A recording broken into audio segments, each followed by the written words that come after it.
사도행전 15장 1절로 35절까지 우리 사도행전 오늘 43번째 시간입니다. 제가 한 절 읽고 여러분들 한 절 읽고 우리 교독할게요. 사도행전 15장입니다. 제가 먼저 읽습니다. 어떤 사람들이 유대로부터 내려와서 형제들을 가르치되 너희가 모세의 법대로 할례를 받지 아니하면 능히 구원을 얻지 못하리라 하니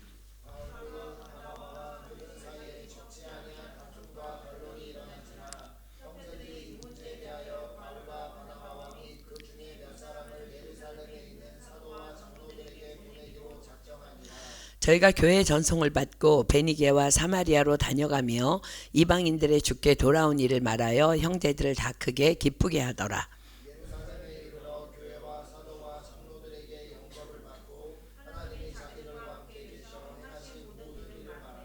바리새파 중에 믿는 어떤 사람들이 일어나 말하되 이방인에게 할례 주고 모세의 율법을 지키라 명하는 것이 마땅하다 하니라.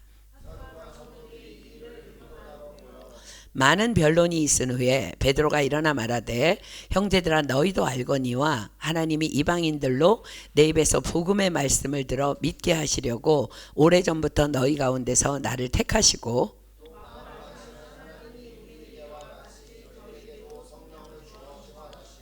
믿음으로 저희 마음을 깨끗이 하사 저희나 우리나 분간치 아니하셨느니라.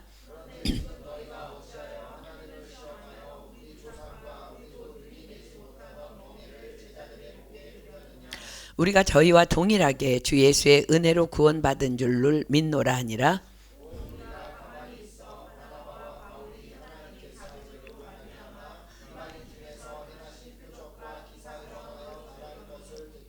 말을 마침에 야고보가 대답하여 가로되 형제들아 내 말을 들으라.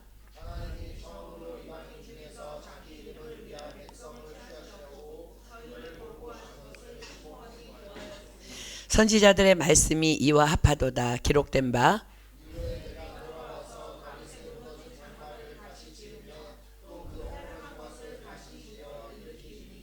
이는 그 남은 사람들과 내 이름으로 일컬음을 받는 모든 이방인들로 주를 찾게 하려 함이라 하셨으니 그러므로 내 의견에는 이방인 중에서 하나님께로 돌아오는 자들을 괴롭게 말고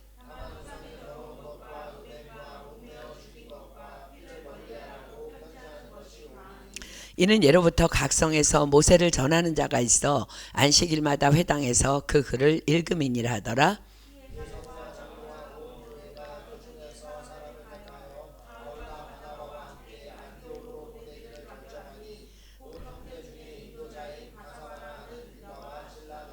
그 편에 편지를 붙여 이르되 사도와 장로된 형제들은 안디옥과 수리아와 길리기아에 있는 이방인 형제들에게 문안하노라.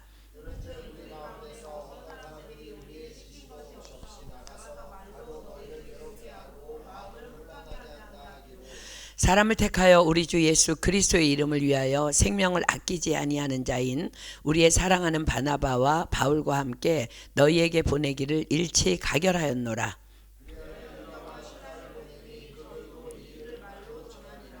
성령과 우리는 이 요긴한 것들 외에 아무 짐도 너희에게 지우지 아니하는 것이 가한 줄 알았노니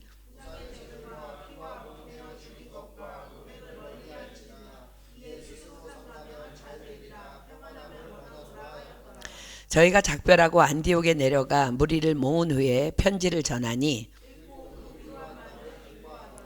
유다와 실라도 선지자라 여러 말로 형제를 권면하여 굳게 하고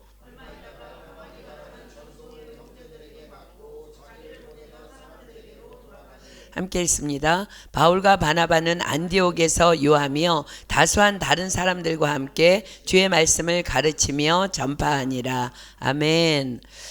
우리가 지금 읽은 본문은요, 기독교 역사상 최초의 종교회의인 예루살렘 공의회가 소집된 이유와 그때의 결정 사항에 대한 말씀입니다. 최초의 이방인 교회인 안디옥 교회가 세워지고 또 그 교회를 통해서 바울과 바나바가 최초의 선교사로 파송받아 제1차 전도 여행을 다녀옵니다. 그 1차 전도 여행을 통해서 수많은 이방인들이 예수님께로 돌아오게 되고 또 이방인 교회들이 각처에 세워지게 됩니다. 그렇게 전도 여행에서 안디옥으로 돌아온 바울과 바나바는 선교 보고도 하고 또 성도들을 양육하며 그렇게 이제 안디옥에 머물고 있었는데, 아마도 이제 이런 소문들은 당연히 예루살렘까지도 퍼져나가고 있었겠죠. 그때에 어떤 사람들이 유대로부터 와서 안디옥 교회를 방문하면서 오늘의 본문의 사건이 시작됩니다. 자, 1절부터 볼게요. 어떤 사람들이 유대로부터 내려와서 형제들을 가르치되 너희가 모세의 법대로 할례를 받지 아니하면 능히 구원을 얻지 못하리라 하니. 자, 어떤 사람들이 유대로부터 왔대요. 유대로부터 내려왔대. 이들은 바리새파 출신 그리스도인들로, 이들은 할례와 모세의 율법을 지킬 것을 모든 이방인 교회에 요구해야 한다고 과격한 주장을 하고 있었던 자들입니다.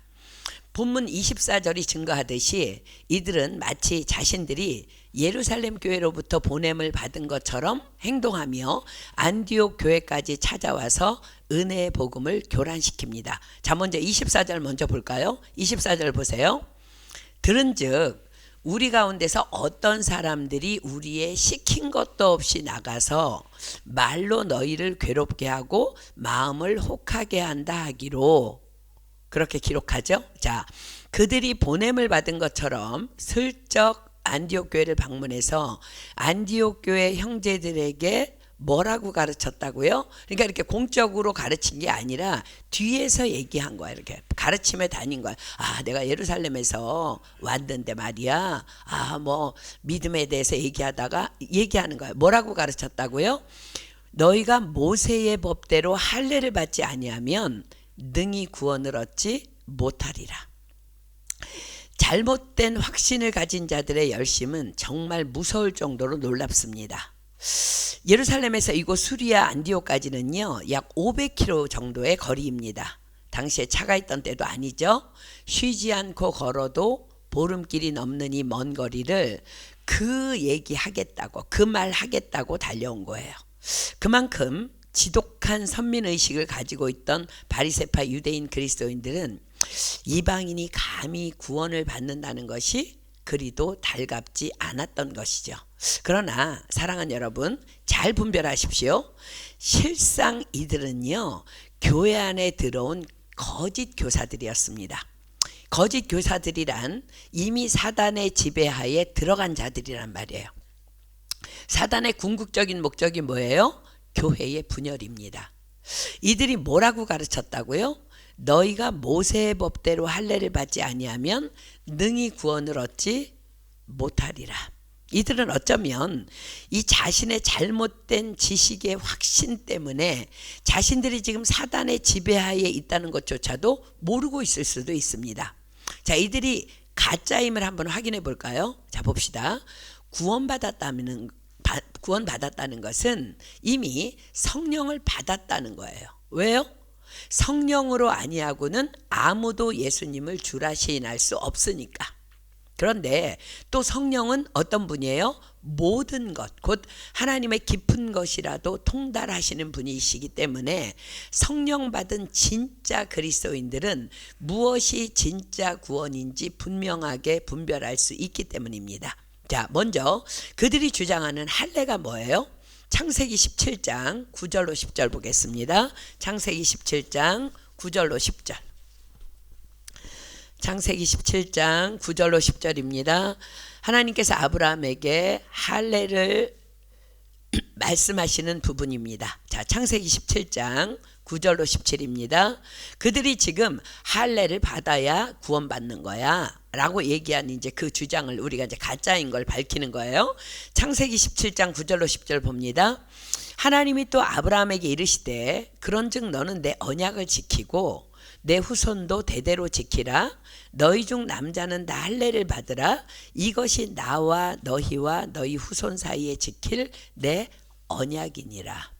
자, 그렇습니다. 할례는 구원이 아니라 언약입니다. 언약이 뭐예요? 아브라함, 너 정말 나를 신뢰하는구나. 너 정말 나를 믿는구나.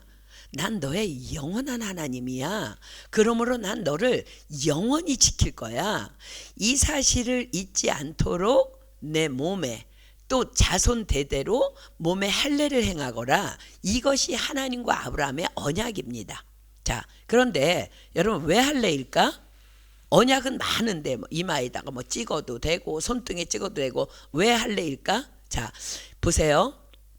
하루에도 몇 번씩 화장실을 가겠죠? 남자들에게만 할례를 행하지만 몇 번씩 화장실을 가겠죠? 그때마다 할례된 자신의 몸을 보며 하나님의 영원한 사랑과 지키심을 잊지 않고 기억하게 하시기 위함인 것입니다. 이것이 할례의 언약입니다. 자, 그런데 하나님께서는 언제 아브라함에게 이 할례의 언약을 말씀하셨어요? 우리가 창세기 공부했기 때문에 여러분들 다 아는 줄 믿고 질문합니다. 지금 보세요.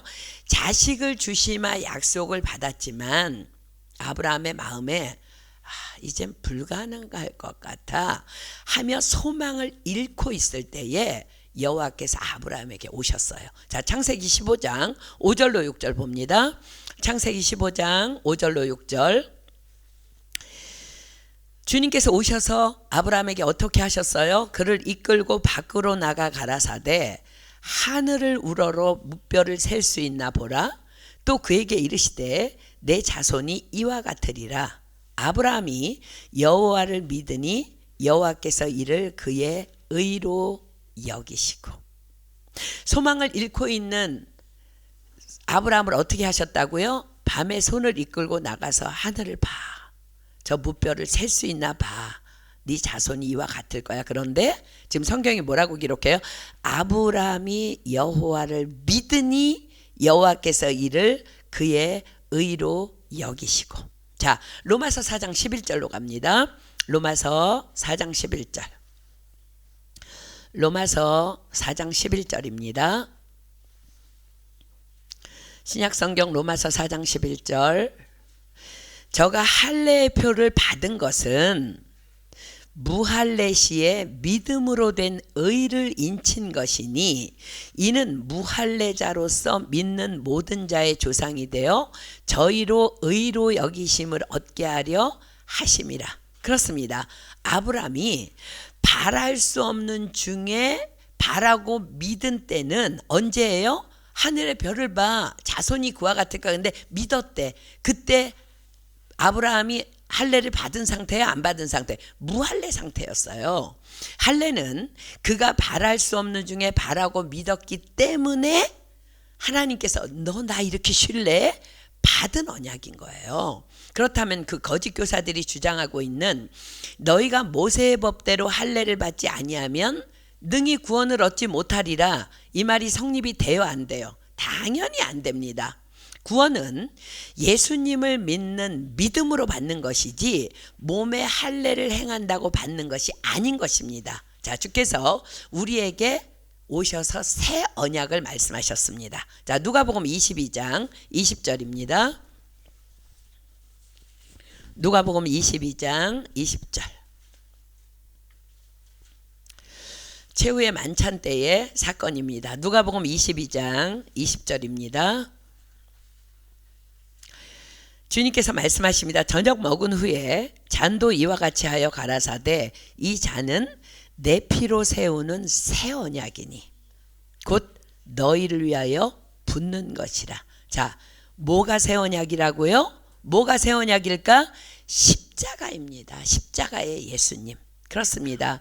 주 예수를 믿으라, 그리하면 너와 내 집이 구원을 얻으리라.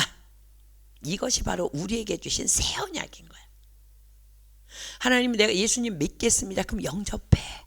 주 예수를 믿으라, 그리하면 너와 내 집이 구원을 얻으리라. 이것이 바로 우리에게 주신 새 언약이라는 거. 자, 골로새서 2장 11절부터 12절 봅니다. 골로새서 2장 11절로 12절.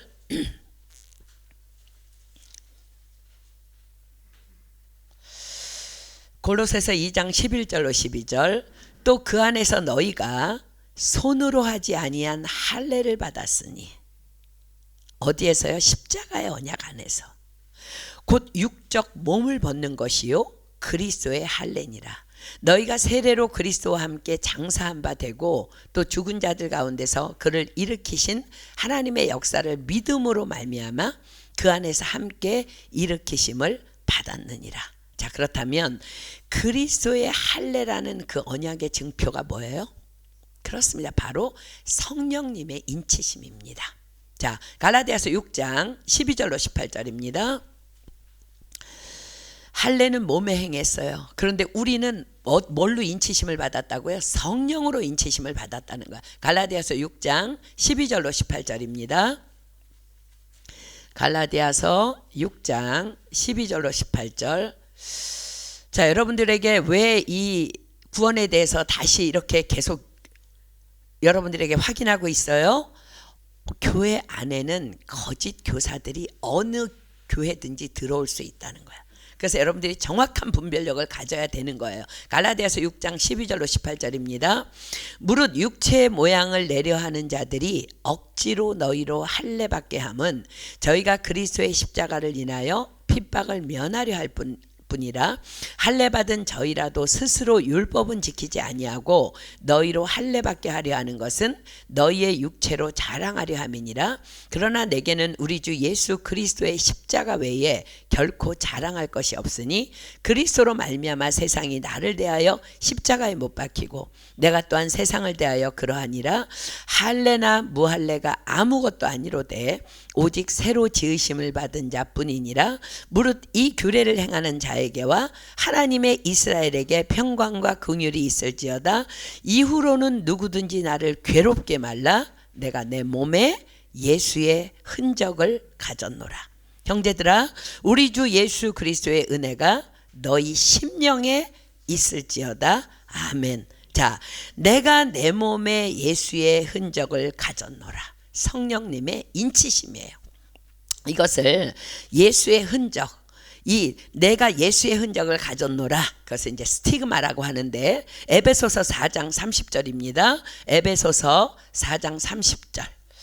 이 스티그마, 예수의 흔적을 언제까지? 자, 봅시다. 에베소서 4장 30절입니다. 우리 안에 계신 그 성령님의 인치심, 에베소서 4장 30절입니다. 하나님의 성령을 근심하게 하지 말라. 그 안에서 너희가 구속의 날까지 인치심을 받았느니라. 그분이 우리 안에 오셔서 떠나지 않으신다는 거야. 자, 그런데 이 성령님의 인치심이 구원받은 우리로 어떤 삶을 살도록 이끌어 주셔요? 자, 요한일서 3장 9절로 갑니다. 자, 이제 우리가 핑계하지 못할 말씀들을 지금 이제 찾습니다. 요한일서 3장 9절입니다. 여러분 안에 성령님, 여러분들이 예수님을 영접할 때 성령님이 보증으로 우리 안에 오셨어. 근데 그분이 오셔서 우리로 어떤 삶을 이끌어 주신다고? 요한일서 3장 9절입니다. 하나님께로서 난 자마다 죄를 짓지 아니하나니 이는 하나님의 씨가 그의 속에 거함이요 저도 번죄치 못하는 것은 하나님께로서 났습니다. 그 성령님의 인치심이, 그분의 씨가 우리를 범죄치 못하도록, 우리 안에서 죄를 짓지 못하도록 우리를 그렇게 이끌어 주신다는 거야. 자, 요한일서 5장 18절 하나 더 볼게요. 요한일서 5장 18절. 요한일서 5장 18절입니다. 하나님께로서 난 자마다 범죄치 아니하는 줄을 우리가 아노라. 하나님께로서 나신 자가 저를 지키심에 악한 자가 저를 만지지도 못하느니라. 자, 여러분 보세요. 여기에서 행함이 없는 믿음은 죽은 믿음이라는 것이 증명됩니다. 자, 보세요. 기억하십시오. 다시 여러분 질문하면 행함으로 구원받아요? 은혜로 구원받아요? 은혜로 구원받습니다. 오직 은혜로 구원받습니다. 그런데 구원받은 자들의 증표가 뭐라고요? 성령의 인치심. 그런데 그 성령님께서 우리를 어디로 이끄신다고요? 범죄치 아니하도록. 그렇습니다. 행함으로 구원받는 것 아닙니다. 그러나 구원받았다면 반드시 거룩함이라는 행함이 따르게 되어 있다는 거예요. 그런데 구원받은 우리 안에는, 자, 이제 저 사람 분명히 성령 받은 것 같은데, 구원 받은 것 같은데 세상으로 가 있는 사람이 있어. 그런 사람 봤어요, 못 봤어요? 봤어요, 그죠? 자, 그런데 구원받은 우리 안에는요, 여전히 자유의지가 주어져 있어요. 예수 하나님의 공의, 그 공의를 입은 우리 안에 여전히 자유의지가 주어져 있다는 거예요. 왜 그럴까? 하나님의 영광을 위하여입니다. 왜냐하면 내가 너무 그 은혜에 감사하여 말씀에 순종하는 삶을 살아갈 때 하나님께서 영광 받으시려고. 여러분, 하나님은요, 이런 책상이나 의자에게 영광 받으시지 않아요. 내가 내 자유의지를 동원해서 사랑할 수 없어. 그런데도 사랑하기로 결정하고, 순종하기 힘들어. 그런데도 순종하기로 결정하는 그 내 자유의지를 주님 앞에 드릴 때 하나님께서 영광을 받으신다는 거야. 그런데 내 안에 계신 성령님께서는 나로 그렇게 바른 길로 인도해 주시려고 늘 나에게 말씀해 주시고 감동 주시지만, 내가 내 마음대로 불순종하며 살아간다면 그것은 구원의 은혜를 저버리는 못되고 망령된 행실인 것입니다. 그래서 우리는 늘 죄와 싸워야 하며, 그 죄와 싸워 이기기 위해서는 늘 성령으로 충만해야 하는 것입니다. 아멘. 왜요? 난 예수 믿어요, 난 구원받았어요 라고 한다고 다 천국에 들어가는 것이 아니기 때문에 그렇습니다. 성경 어디에 그 말씀을 증명하시나요? 유다서 1장 5절입니다. 유다서 1장 5절. 유다서 1장 5절입니다. 지금 여러분들 반드시 머릿속에 기억해야 돼요. 구원은 은혜로 받는 거예요. 아멘. 행함으로 받는 거 아니에요. 자, 유다서 1장 5절이 기록합니다. 너희가 본래 범사를 알았으나 내가 너희로 다시 생각나게 하고자 하노라. 주께서 백성을 애굽에서 구원하여 내시고 후에 믿지 아니하는 자들을 멸하셨으며. 자, 보십시오. 여기서 증명하죠. 자, 출애굽의 은혜, 여러분 기억해 보십시오. 강도도, 거짓말하는 자도, 간음한 자도, 범죄하는 자도, 부모를 거역하는 자도, 거룩치 못한 자도 상관없습니다. 다 모세만 따라 나오면 그 홍해를 건너 애굽에서 구원하여 주셨습니다. 모세가 백성들을 향해 외칩니다. 사랑하는 여러분, 하나님께서 여러분 모두를 애굽에서 나오라 하십니다.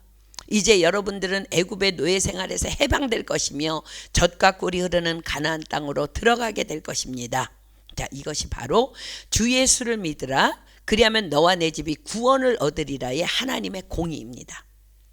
그래서 따라온 자들이 다 구원받았잖아. 그런데 그 일방적인 사랑으로 애굽으로부터 구원받은 이스라엘 백성들이, 우리가 기억하죠?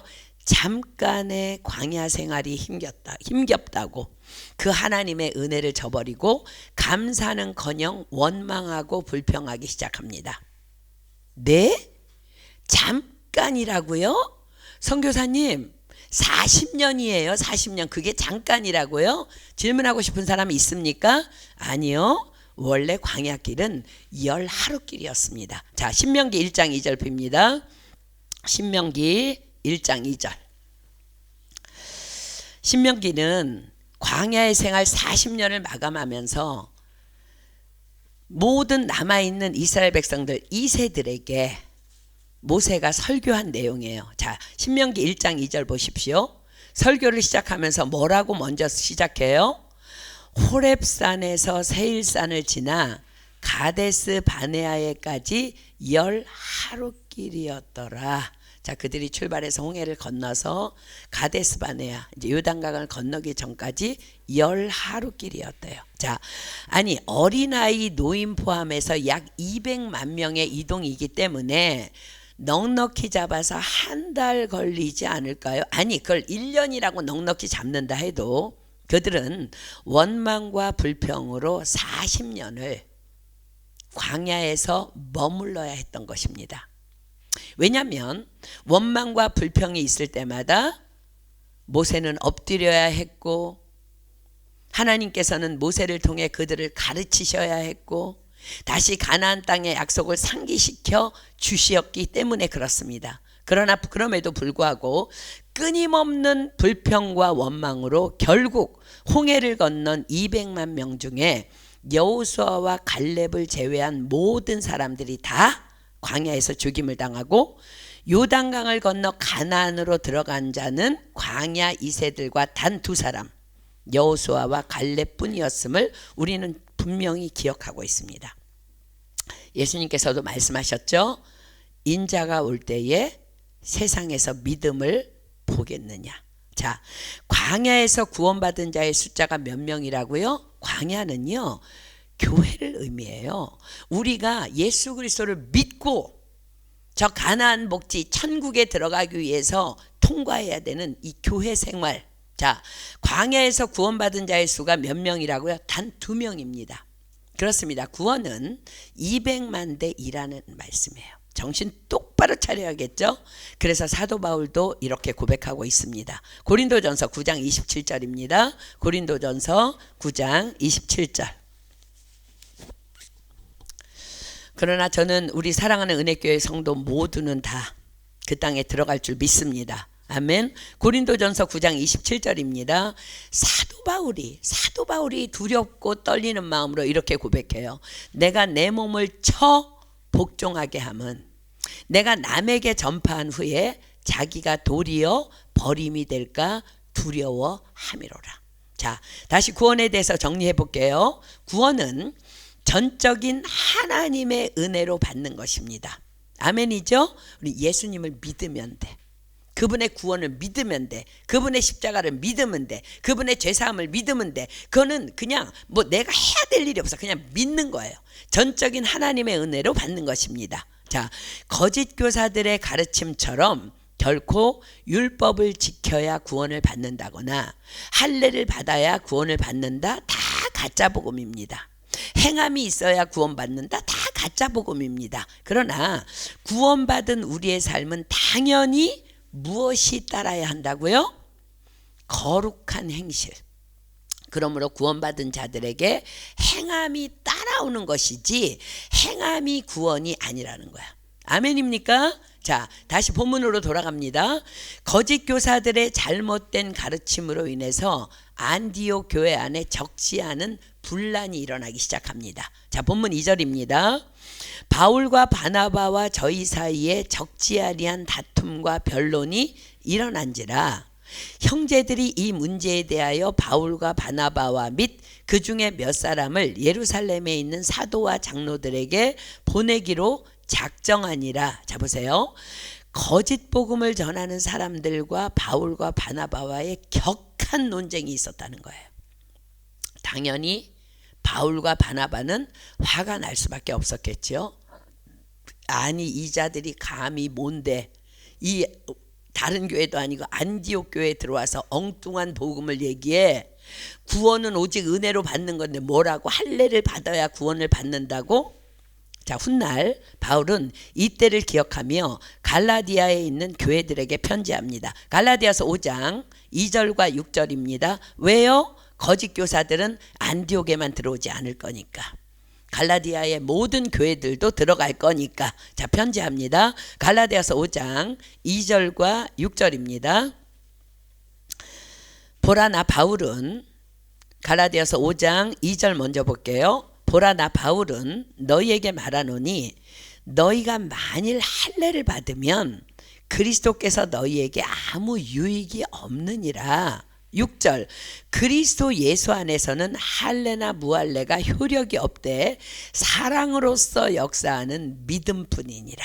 아멘. 자, 만약 할례를 주장한다면 그리스도의 십자가는 무효라는 거예요. 무효. 자, 사랑하는 여러분, 그러나 여러분들 기억하십니까? 안디옥 교회가 어떤 교회였어요? 다시 한번 우리 돌아가서 어떤 교회였는지 한번 다시 볼까요? 사도행전 13장 1절로 3절입니다. 사도행전 13장 1절로 3절.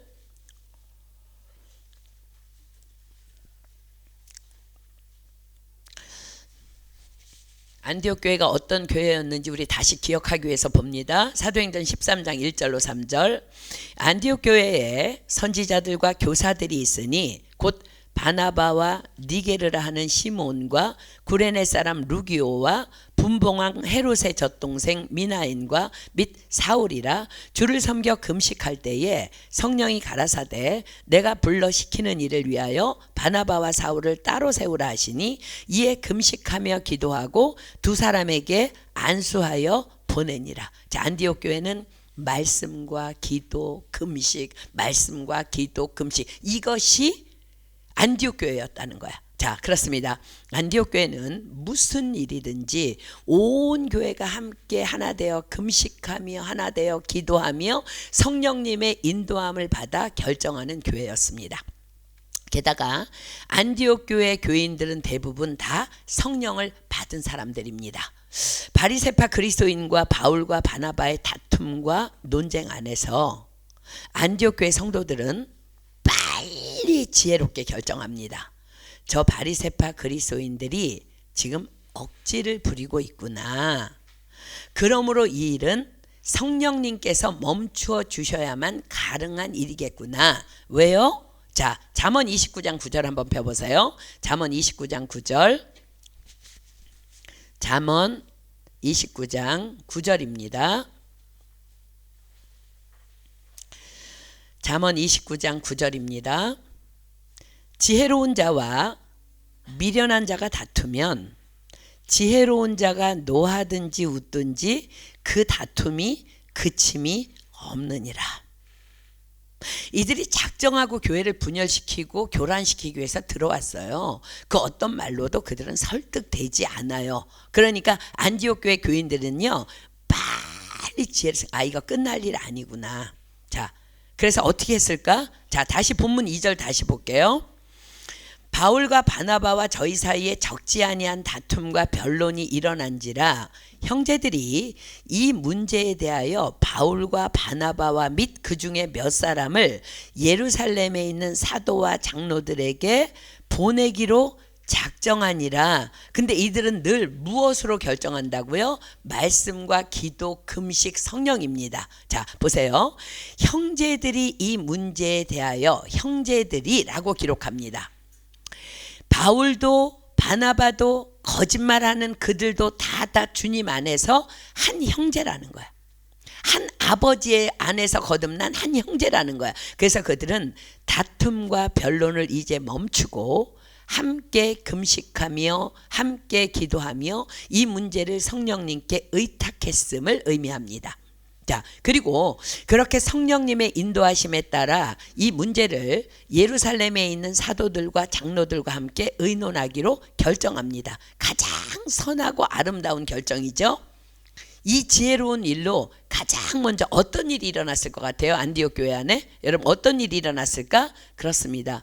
거짓 교사들의 입이 다물어졌을 것입니다. 아, 우리 잘 모르니까 우리가 결정할 일이 아닌 것 같으니까 우리 예루살렘의 본교회, 우리 본교회에 가서 장로님도 계시고 또 사도님들도 계시고 예수님이 직접 양육한 그 사도님들도 계시니까 우리가 이 문제를 예루살렘으로 가져갑시다. 자, 사랑하는 여러분, 우리 교회도 이토록 지혜로운 안디옥 교회 영상으로 계속해서 성장해 나가기를 축복합니다. 아멘. 자, 혹이나 어느 교회든지 마찬가지예요. 우리 교회도 마찬가지예요. 다른 교회도 마찬가지야. 사단은 어느 교회나 쑤시고 다니니까 혹 누군가가 여러분들 잘 들으십시오. 교회에 대한 부정적인 말들이나 의문들 여러분들 귀에 들려오거나 그 자리에서 함께 듣는다면 먼저 엎드려 성령님께 구하고 왜요? 성령님은 우리의 최고 권위자이시니까 그분에게 구하고 반드시 교회에 말하십시오. 그에게 함께 가서 그 일이 왜인지 여쭈어보자 하면서 그를 교회로 데려오십시오. 그 어떤 일도 여러분들이 해결하려고 다툼이나 논쟁하지 마십시오. 저 사람 그냥 저러나 보다 하고 여러분들 넘어가잖아요. 그럼 반드시 교회 안에 분열이 일어나고 부정적인 요소들이 발생하게 됩니다. 왜요? 앞에서 말하지 아니하고 뒤에서 말한다는 것은 이미 사단이 개입했다는 증거이기 때문에 그렇습니다. 반드시 목사님이나 선교사님에게 찾아와서 분명히 그 문제에 대해서 정확히 질문하고 그런 일이 있음을 알리고 정확한 답을 받아야 합니다. 이렇게 확실하게 주님 안에서 해결하지 아니하면 부정적인 말을 들은 여러분 자신도 언젠가는 정말 사단의 공격을 받아서 속을 수 있기 때문에 그렇습니다. 아, 정말 그런가? 그래서 성경은 그런 자들에게서 돌아서라고 강력하게 명령하고 계신 것입니다. 자, 안디옥 교회의 영성을 보십시오.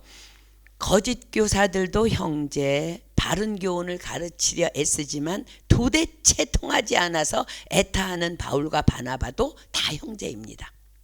그래서 그들은 아무도 비방하거나 아무도 나무라지 아니하고 기도로 성령님의 인도하심을 받습니다. 그리고 예루살렘에 있는 사도들에게 가서 해결하자고 결정합니다. 가장 윗권위자들에게 이 판단을 의뢰하라는 성령님의 지시를 받은 것입니다. 그래서 안디옥 교회의 성도 몇 명과 바울과 바나바를 예루살렘 교회로 보내기로 결정합니다. 자, 본문 3절입니다. 저희가 교회의 전송을 받고 베니게와 사마리아로 다녀가며 이방인들의 주께 돌아온 일을 말하여 형제들을 다 크게 기쁘게 하더라. 바울과 바나바는 이런 사람이었잖아요. 우리 지난주에도 봤잖아요. 저희가 교회의 전송을 받고라는 것은 뭐를 의미해요? 그렇습니다. 모든 교회가 함께 하나 되어 기도로 그들을 예루살렘으로 보냈다는 거예요. 이제 그들은 예루살렘을 향해 나아가면서도 통과하게 되는 모든 도시들을 다 일일이 방문하면서 복음을 전하고 또 전하면서 그곳을 거쳐 예루살렘을 향해 나아갑니다. 놀라운 복음의 열정이죠. 자, 4절입니다. 예루살렘에 이르러 교회와 사도와 장로들에게 영접을 받고 하나님이 자기들과 함께 계셔 행하신 모든 일을 말하매 이제 그들은 예루살렘 교회에 도착해서 그동안에 이제 안녕하셨어요. 우리가 이방인 전도로 이런 일들이 있었습니다. 모든 사역 교회가 세워졌습니다. 막 그 얘기를 이제 보고하면서 또 그들이 예루살렘에 오게 된 모든 것들을 온 교회와 사도들 앞에 낱낱이 다 말합니다. 그런데 바울과 바나바가 자신들이 행한 전도 사역을 뭐라고 지금 말하고 있어요? 4절 다시 보세요. 하나님이 자기들과 함께 계셔 행하신 모든 일. 그렇게 수고했어. 그죠? 그랬는데 자기 자랑 하나도 없이 뭐라 그래요? 하나님이 자기들과 함께 계셔 행하신 모든 일, 그걸 보고했답니다. 그렇습니다. 이것이 바울과 바나바의 영성이었습니다. 또한 이것이 복음 전도자들의 영성이어야 하는 것입니다. 그렇습니다. 모든 복음의 열매는 다만 하나님께서 함께 하셨기에 가능하기 때문에 그렇습니다. 아멘. 그때 이제 바울과 바나바가 이런 일이 있었습니다. 이방인 교회가 세워졌고 그런데 우리 안디옥 교회 안에 이런 문제가 있었습니다. 그래서 이제 그 설명을 쭉 하고 있는데 그때에 예루살렘 교회 안에 있던 바리새파 그리스도인들이 나섭니다. 자, 5절입니다. 아까 어떤 사람들과 같은 종류의 사람들입니다. 바리새파 중에 믿는 어떤 사람들이 일어나 말하되 이방인에게 할례 주고 모세의 율법을 지키라 명하는 것이 마땅하다. 의견을 냅니다. 자, 예루살렘 교회 안에도 안디옥 교회와 동일한 문제가 발생된 것입니다. 그러나 바울과 바나바의 예루살렘 방문의 목적을 잘 캐치하고 있는 사도들도 그 성령 받은 자들이니까 그죠? 지혜로운 성령의 사람들이기 때문에 이 일을 아무런 다툼 없이 공적으로 지혜롭게 해결하기 위해서 공회를 결성하여 공회를 엽니다. 그러니까 안디옥에서 결정한 거랑 똑같은 거야. 더 위권위자에게 우리 물어보자. 근데 여기서 지금 예루살렘 교회에서 문제가 되니까 오케이. 그럼 우리 정말 우리 랍비들과 장로들과 사도들과 더 높은 권위자들을 모셔서 우리 공회를 결성해서 이걸 한번 물어보도록 합시다. 자, 6절 봅니다. 사도와 장로들이 이 일을 의논하러 모여 이것이 바로 기독교 역사상 최초의 종교회의인 예루살렘 공의회가 소집된 이유였습니다. 그리고 그로 인해 공의회가 그렇게 출발하게 된 것입니다. 자, 7절입니다. 이제 그들이 다 모였어요. 이 일로. 사실 여러분 이거 모일 일 아니잖아요. 아닌 얘기잖아요. 지금 예수 그리스도가 십자가에 못 박히셔서 은혜로 구원받은 거잖아요. 그럼에도 불구하고 지혜롭게 해결하는 이들을 보십시오. 자, 7절 봅니다. 많은 변론이 있은 후에 베드로가 일어나 말하되 형제들아 너희도 알거니와 하나님이 이방인들로 내 입에서 복음의 말씀을 들어 믿게 하시려고 오래전부터 너희 가운데서 나를 택하시고. 자, 보세요. 처음에 뭐라 그래요? 7절 시작을 많은 변론이 있은 후에. 자, 보십시오. 모든 사람에게 다 말할 수 있는 기회를 주었다는 거예요. 그리고 모든 사람들이 그 말을 함께 다 들으며 경청하여 주었다는 겁니다. 그렇게 모든 사람들이 다 변론이 끝나자 수석사도인 베드로가 일어나서 말하기 시작합니다. 형제들아 너희도 알거니와 하나님이 이방인들로 내 입에서 복음의 말씀을 들어 믿게 하시려고 오래전부터 너희 가운데서 나를 택하시고. 자, 여러분들 지금 눈치채고 있죠? 지금 베드로가 무슨 말로 첫 말의 시작을 열고 있어요? 그렇습니다. 지금 베드로는 이미 모든 교회들이 다 알고 있는, 그리고 자기가 간증해서 다 알고 있는, 이미 소문도 다 나서 알고 있는 고넬료 가정의 회심 사건을 지금 말하고 있는 것입니다. 우리도 기억합니다. 베드로의 기도 중에 환상이 열립니다. 하늘이 열리면서 한 그릇이 내려오는 것이 보였죠. 그죠?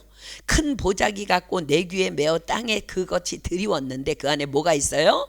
땅에 있는 각색 네 발 가진 짐승과 기는 것과 공중에 나는 것들이 다 들어있습니다. 그리고 소리가 들립니다. 베드로야 일어나 잡아먹으라. 베드로가 말하죠. 주여 그럴 수 없나이다. 속되고 깨끗이 아니한 물건을 내가 언제든지 먹지 아니하나이다. 그러다 또 소리가 들립니다. 하나님께서 깨끗게 하신 것을 내가 속되다 하지 말라. 이런 일이 몇 번 반복됐어요? 3번. 그리고 이것이 이방인 구원임을 깨닫고 고넬료 가정을 방문하여 복음을 베드로가 전합니다. 그리고 그날 어떤 일이 일어났어요? 자, 사도행전 10장 가서 우리 한번 확인합니다. 사도행전 10장 44절로 46절입니다. 사도행전 10장 44절로 46절. 베드로가 이 말할 때에 성령이 말씀 듣는 모든 사람에게 내려오시니 베드로와 함께 온 할례 받은 신자들이 이방인들에게도 성령 부어주심을 인하여 놀라니 이는 방언을 말하며 하나님 높임을 들음이러라. 자, 이때 여러분들 고넬료 일가들이 할례 받은 자들이에요? 안 받은 자들이에요? 이방인들이에요. 그렇지 않습니다. 할례 받은 자들 아닙니다. 그러나 그들에게 성령님이 임하시며 그들 모두에게 구원이 임한 것입니다. 그렇습니다. 베드로는 이 사건을 공회에 모인 모든 자들에게 다시 상기시킵니다. 그러니까 여러분 베드로도 되게 지혜롭잖아요. 아니 그게 뭐 이렇게 싸우지 않았다는 거야. 지혜롭게 자기의 간증을 이제 이야기하는 거예요. 자, 보세요. 이제 8절부터 봅니다. 또 마음을 아시는 하나님이 우리에게와 같이 저희에게도 성령을 주어 증거하시고, 이방인들이죠. 믿음으로 저희 마음을 깨끗이 하사 저희나 우리나 분간치 아니하였느니라. 그런데 지금 너희가 어찌하여 하나님을 시험하여 우리 조상과 우리도 능히 매지 못하던 멍에를 제자들의 목에 두려느냐. 우리가 저희와 동일하게 주 예수의 은혜로 구원받은 줄을 믿노라 하니라. 자, 보세요. 10절에 뭐라고 베드로가 얘기해요? 어찌하여 하나님을 시험하여. 이게 무슨 말이에요? 이것 외에 당신들에게 또 다른 증거가 필요하냐는 질문이에요. 왜요? 시험한다는 것은 그런가 아닌가 확인하려는 행위잖아요. 사랑하는 여러분, 하나님 시험하지 마십시오. 하나님은 살아 계십니다. 아멘. 자, 베드로의 이 말이 끝나자 바나바와 바울이 이제 일어나 자신들의 복음 전파의 현장에서 있었던 간증으로 그 베드로의 말을 또 함께 증거해 보입니다. 12절입니다. 온 무리가 가만히 있어 바나바와 바울이 하나님이 자기들로 말미암아 이방인 중에서 행하신 표적과 기사 고하는 것을 듣더니, 자 보십시오. 베드로의 말과 바나바와 바울의 말을 온 무리가 어떻게 들었다고요? 자, 12절 앞뒤로 뭐라고 써 있어요? 온 무리가 가만히 있어 고하는 것을 듣더니. 자, 보세요. 이 안에 두 가지 의미가 있을 수 있겠죠. 하나는 다른 사람의 말을 존중하는 마음으로 가만히 경청하며 들었다는 거예요. 또 하나는 그들의 말이 결코 변박할 수 없는 설득력 있는 복음의 진리였기 때문에 그들은 가만히 있을 수밖에 없었다는 거예요. 자, 사랑하는 여러분, 다른 사람의 말을 가만히 끝까지 들어주는 것, 이 또한 우리 그리스도인이 갖춰야 할 영성입니다. 어떤 목사님은요, 성도가 와서 상담을 요청했대요. 근데요, 자신은요 한마디도 안 했는데 그 상담 요청한 그 자매가요 5시간 동안 혼자서 다 말하더래. 그래서 그냥 가만히 듣고 있었대. 한마디도 안 하고 5시간 동안. 그러더니 5시간 동안 얘기를 하더니, 목사님 너무 감사합니다, 이제 다 해결되고 됐다고 그러고 갔대요. 여러분, 들어주는 거, 그게 영성이에요. 가만히 누가 뭔가 상담한다고 하는데 그게 아니라 너 그러지 마, 이게 아니고 지금 가만히 들어주는 영성, 우리 모두에게 다 필요한 줄 믿습니다. 아멘. 이제 베드로와 바울과 바나바의 말이 끝나니까 야고보가 일어납니다. 자, 13절입니다. 말을 마침에 야고보가 대답하여 가로되 형제들아 내 말을 들으라. 자, 여기에서 야고보는요, 야고보서를 쓴 예수님의 동생 야고보입니다. 그는 당시 예루살렘 교회의 수석 대표이자 담임 목회자였다고 합니다. 자, 이 예수님의 제자 야고보는 이미 순교했잖아요, 그죠? 그리고 우리는 또한 이 예수님의 동생 야고보를 여러분들 기억할 거예요. 예수님이 말씀을 전하러 다니는데 막 친속들이 왔잖아. 너 엄마하고 동생들이 너 찾아, 뭐 예수님 찾아요, 막 이러면서 예수님이 미쳤다 그러면서 잡으러 다닌 친가족 중에 대표가 야고보였어요. 그런데 그런 그가 어떻게 지금 이 자리에서 이렇게 변화된 모습으로 설 수 있을까? 어떤 분은요, 농담으로 이래, 예수님 동생이라 수석 대표로 담임 목사 시켜줬다고. 그래요? 그거 아니에요. 그도 부활하신 예수님을 만났기 때문에 그렇습니다. 자, 고린도전서 15장 4절로 8절입니다. 사도 바울이 증거합니다. 고린도전서 15장 4절로 8절. 고린도전서 15장 4절로 8절입니다. 장사 지낸 바 되었다가 성경대로 사흘 만에 다시 살아나사 게바에게 보이시고 후에 12 제자에게와 그 후에 500여 형제에게 일시에 보이셨나니 그 중에 지금까지 태반이나 살아있고 어떤 이는 잠들었으며 그 후에 야고보에게 보이셨으며 그 후에 모든 사도에게와 맨 나중에 만삭되지 못하여 난 자 같은 내게도 보이셨느니라. 그렇습니다. 부활의 주님을 만난 사람은 다 이렇게 변화되는 것입니다. 이제 이 사건의 결론을 내리기 위해서 야고보가 일어섭니다. 자, 본문 14절입니다. 하나님이 처음으로 이방인 중에서 자기 이름을 위할 백성을 취하시려고 저희를 권고하신 것을 시므온이 구하였으니. 자, 여기서 시므온은 베드로의 시몬 베드로를 얘기하는 거. 지금 여러분들 베드로의 이야기를 다 들었죠? 그러니까 자기네끼리는 아마 시몬 베드로를 시므온이라고 불렀던 것 같아요. 자, 그러면서 이제 15절부터 이 구약을 이제 아모스서를 비유하면서 이제 말을 전합니다. 15절입니다. 선지자들의 말씀이 이와 합하도다. 자, 베드로가 지금 증거한 것과 합한다는 거, 기록된 바.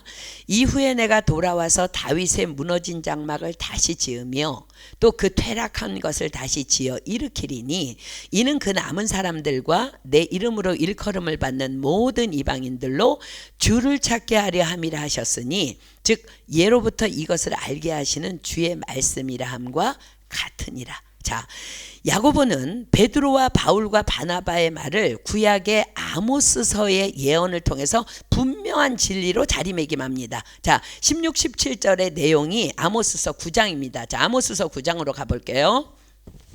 아모스서 9장 11절로 12절입니다.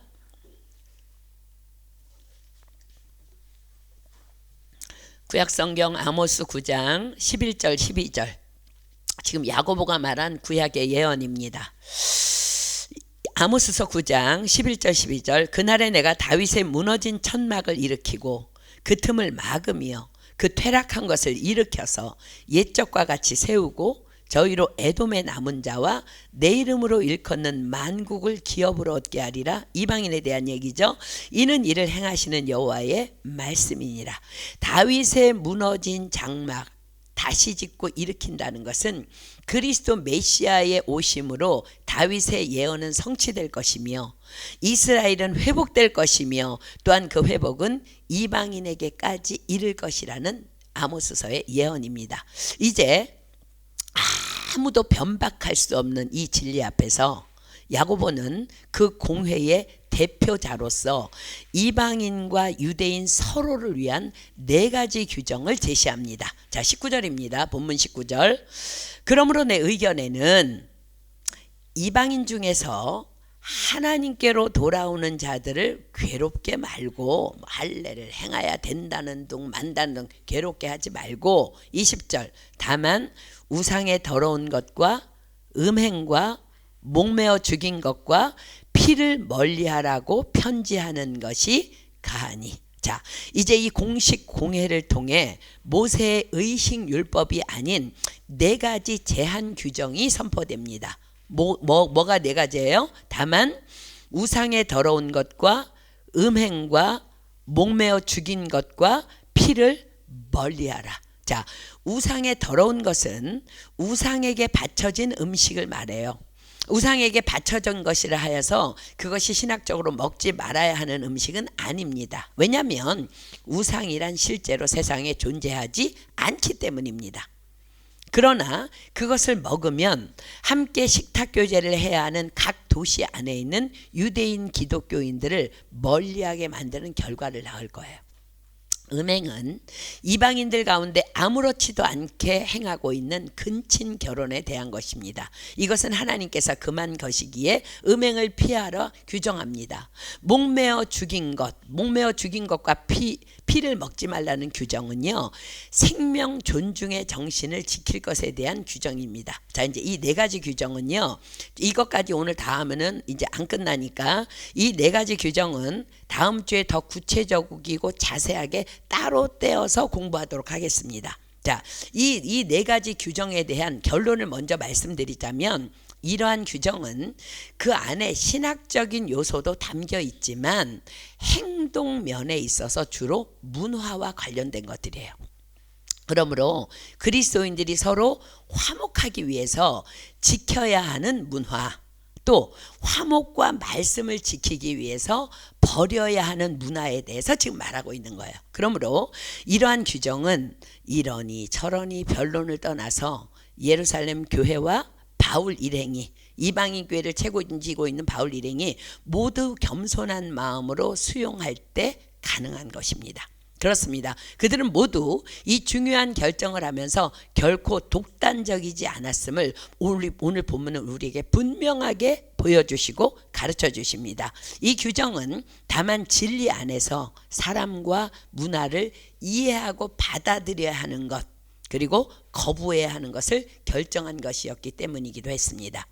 무언가를 안다는 것이 여러분 때로는 교만을 낳을 때가 있는 것을 우리는 정말 너무 많이 보고 있잖아요. 그죠? 진리를 할 때 우리는 더 겸손해야 합니다. 진리는 창조주 하나님께 속한 거예요. 진리를 안다는 것은 그래서 하나님 앞에 서는 것이며 그 앞에 설수록 실로 우리는 겸손해질 수밖에 없는 것입니다. 그래서 사도 바울은요, 훗날 이 문제를 다루면서 이렇게 고백해요. 고린도전서 8장 13절 핍니다. 이제 다음 주에 우리 이제 고린도전서 8장을 좀 공부하려고 하는데, 이 음행의 문제, 우상의 재물에 대한 문제에 대해서 쭉 얘기를 하면서 고린도전서 8장 13절에 이렇게 얘기합니다. 그러니까 이제 사도 바울도 이 예루살렘 공의회에서 결정된 문제를 가지고 이제 고린도 교회에다가 편지를 쓴 거죠. 자, 고린도전서 8장 13절 보세요. 그러므로 만일 식물이 내 형제로 실족해 하면 나는 영원히 고기를 먹지 아니하여 내 형제를 실족치 않게 하리라. 아멘. 이것이 지금 야고보 사도가 규정한 네 가지 문화에 대한 규례라는 거야. 자, 이들은 이 네 가지 규정을 글로 기록해서 안디옥 교회와 모든 이방인 교회들에게 편지하기로 결정합니다. 그냥 여기서 이렇게 정했으니까 바울과 바나바가 가서 전해도 돼요. 그러나 그것을 공식 문서화한 거예요. 왜 그럴까? 본문 21절 봅니다. 이는 예로부터 각 성에서 모세를 전하는 자가 있어 안식일마다 회당에서 그 글을 읽음이니라 하더라. 자, 이 무슨 말이에요? 이 모세의 글을 읽을 때 그 안에는 분명히 우상의 더러운 것과 음행과 목매어 죽인 것과 피를 멀리하라는 율법들도 함께 읽혀져서 이방인들에게 더 확실한 설득력을 발휘할 수 있을 것이기 때문이었습니다. 자, 22절입니다. 이에 사도와 장로와 온 교회가 그 중에서 이제 사람을 택하여 바울과 바나바와 함께 안디옥으로 보내기로 가결하니까 증인들이 또 필요하잖아요. 공의회에서 이런 일이 결정됐다. 그러니까 증인들을 함께 보내는 거야. 곧 형제 중에 인도자인 바사바라 하는 유다와 실라더라. 자, 보세요. 가결하였다는 것은요, 그 공회에 참석한 모든 사람들이 다 가하다 동의했다는 거예요. 나도 동의합니다 라고 전체 모두가 100% 다 동의했다는 거. 그렇게 예루살렘 첫 번째 공의회는 이토록 아름다운 회의로 막을 내립니다. 자칫 분열될 수도 있었던 안디옥 교회의 말도 안 되는 다툼의 문제가 또한 이렇게 아름답게 마무리된 것입니다. 자, 편지에 기록된 내용과 함께 본문 말씀을 그냥 쭉 읽고 이제 오늘 마칠 텐데, 다음 주에는 오늘 쭉 읽은 내용과 함께 이 네 가지 규정을 적은 편지 내용인 음행과 피해 문제에 대해서 구체적으로 이제 다시 공부하도록 하겠습니다. 자, 23절부터 제가 이제 쭉 읽습니다. 그 편지에 붙여 이르되, 이제 편지의 내용입니다. 사도와 장로된 형제들은 안디옥과 수리아와 길리기아에 있는 이방인 형제들에게 문안하노라. 들은즉 우리 가운데서 어떤 사람들이 우리의 시킨 것도 없이 나가서 말로 너희를 괴롭게 하고 마음을 혹하게 한다 하기로 사람을 택하여 우리 주 예수 그리스도의 이름을 위하여 생명을 아끼지 아니하는 자인 우리의 사랑하는 바나바와 바울과 함께 너희에게 보내기를 일치 가결하였노라. 그리하여 유다와 실라를 보내니 저희도 이 일을 말로 전하리라. 성령과 우리는 이 요긴한 것들 외에 아무 짐도 너희에게 지우지 아니하는 것이 가한 줄 알았나니. 자, 보세요. 성령과 우리는 이 네 가지 규례를 정한 것조차 그들이 어떻게 결정한 거예요? 기도하면서 성령님의 지시함을 따랐다는 것을 지금 증명하고 있는 거예요. 29절 우상의 제물과 피와 목매어 죽인 것과 음행을 멀리할지니라. 이에 스스로 삼가면 잘되리라. 평안함을 원하노라 하였더라. 저희가 작별하고 안디옥에 내려가 무리를 모은 후에 편지를 전하니 읽고 그 위로한 말을 기뻐하더라. 유다와 실라도 선지자라. 여러 말로 형제를 권면하여 굳게 하고 얼마 있다가 평안히 가라는 전송을 형제들에게 받고 자기를 보내었던 사람에게로 돌아가되, 바울과 바나바는 안디옥에서 유하며 다수한 다른 사람들과 함께 주의 말씀을 가르치며 전파하니라. 유다와 실라는 이제 다음에 바울과 바나바와 제2, 3차 여행을 이제 동행하는 자들로 이제 또 등장하게 됩니다. 자, 사랑하는 여러분, 말씀을 맺습니다. 오늘 우리는 특별히 이 한 가지를 놓치지 말고 가슴에 내가 예수의 흔적을 가졌노라. 그게 뭐라고? 스티그마. 여러분 안에 예수의 흔적인 이 말씀, 오늘 나는 화요 성경 공부에 가서 하나님 앞에 이 말씀을 받았어. 그 흔적을 이 말씀으로 여러분 안에 담으십시오. 지식은 교만하게 하며 사랑은 덕을 세우나니. 아멘입니까? 자, 고린도전서 8장 1절 펴보세요. 우리 이제 다음 주에 공부할 내용인데 거기에 이렇게 기록합니다. 고린도전서 8장 1절입니다. 고린도전서 8장 1절 우상의 제물에 대하여는 우리가 다 지식 있는 줄을 아나. 보세요. 그 안디옥 교회는요, 지금 거짓 교사들이 억지를 부리고 있는 거 알았어요. 다 알았어요. 그죠? 근데 보세요. 다음 말씀. 지식은 교만하게 하며 사랑은 덕을 세우나니. 그렇습니다. 우리 주변에는요, 참으로 말도 안 되는 일로 다툴 일이 비일비재하게 발생합니다. 가정에서도, 교회에서도, 우리 대한민국 보십시오. 나라도, 사회도 다 말도 안 되는 일로 다툴 일이 너무 많이 발생해. 그러나 우리 그때마다 매 순간 우리 가슴에 오늘 어떤 말씀을 넣자고요? 지식은 교만하게 하며 사랑은 덕을 세우나니. 우리 안디옥 교회를 기억합시다. 그럴 때 하나님께서 가장 기뻐하시는, 성령님이 기뻐하시는 그 아름다운 일, 하나님이 영광 받으시는 일로 우리의 가정도 채워지고 교회도 채워지고 우리 나라도 채워지고 온 열방이 그렇게 채워질 줄 믿습니다. 아멘. 우리 마지막으로 디모데후서 2장 말씀 함께 찾아서 읽고 우리 찬양할게요. 디모데후서 2장 23절로 26절입니다. 하나님께서 저와 여러분에게 지식은 교만하게 하며 사랑은 덕을 세우나니, 이 말씀을 우리 안에 정말 성령으로 인치신 주님께서 우리에게 오늘 말씀하십니다. 디모데후서 2장 23절로 26절 제가 읽습니다. 어리석고 무식한 변론을 버리라. 이에서 다툼이 나는 줄 알미라.